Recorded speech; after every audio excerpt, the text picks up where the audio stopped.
Bill of Rights, 1987 Bill of Rights, Section 12. 1. Any person under investigation for the commission of an offense shall have the right to be informed of his right to remain silent and to have competent and independent counsel, preferably of his own choice. If the person cannot afford the service of counsel, he must be provided with one. These rights cannot be waived except in writing and in the presence of counsel. 2. No torture, force, violence, threat, intimidation, or other means which vitiate the free will shall be used against him. Secret detention, places, solidarity, incommunicado, or other similar forms of detention are prohibited.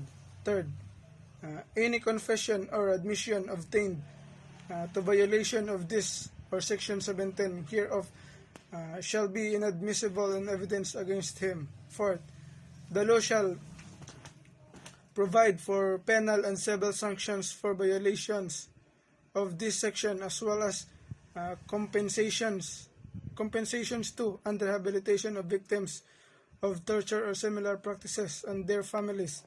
Section 13. All persons except those charged with offense punishable by reclusion perpetua when evidence of guilt is strong shall before conviction be bailable by sufficient sureties, or be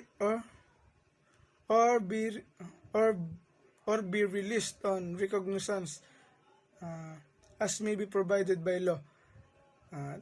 The right to bail shall not be impaired even when the privilege of the writ of habeas corpus is suspended.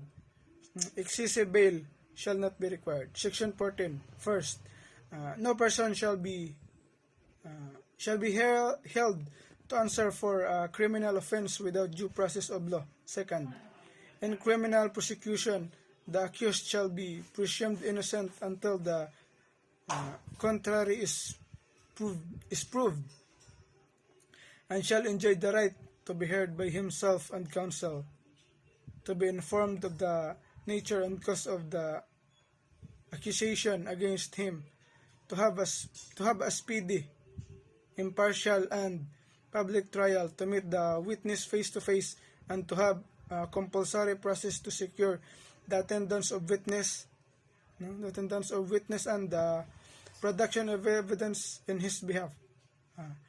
However, after arrangement, trial may proceed, notwithstanding the absence of the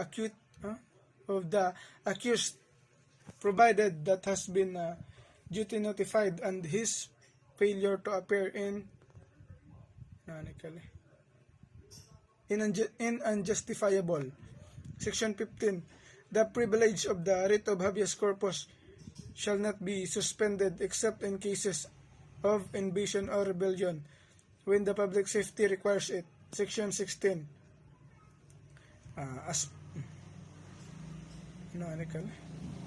As persons shall have the right to the speedy disposition of their cases before all judicial, quasi-judicial, or administrative bodies. Section 17. No person shall be compelled to be a witness against himself. Section 18. First, no person shall be detained solely by reason of his political beliefs and aspirations. Second, no involuntary servitude in any form shall exist except as a punishment for a crime whereof the party shall have been duly convicted. Section 19. First, excessive force shall not be imposed, nor cruel, degrading, or inhumane